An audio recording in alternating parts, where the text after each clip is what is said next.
রহিম। শুরুতেই ম্যাডামের রুহের মাগফিরাত কামনা করছি, আল্লাহ তাকে ব্যস্তবাসী করুক।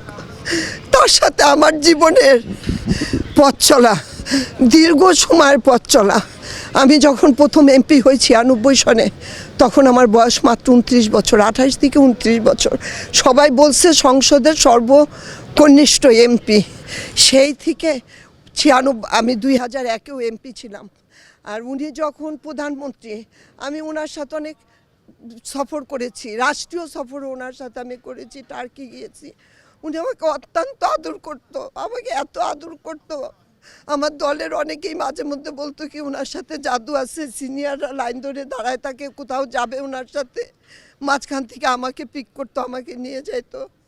অনেক স্মৃতি ভুলতে পারতেছি না আমি। উনি হাসপাতালে থাকাকালীন থেকেই নামাজ পড়তেছি, দোয়া করতেছি। এখন অবশ্য ভিতরে আমি যেতে পারিনি, এখানে বললো যে যাওয়া যাবে না, তাই ফিরে যাচ্ছি।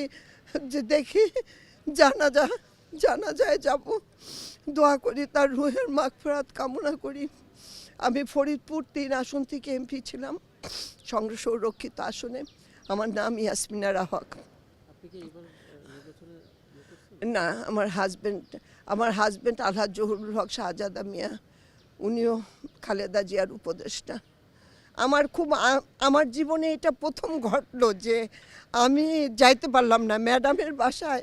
এমন কোনো সময় যে 5টা নেত্রী গেলে তার মধ্যে আমি যাই নাই, এরকম হয় নাই। এই প্রথম আমি যেতে পারলাম না, এখানে যেতে দিল না আইন শৃঙ্খলার জন্য।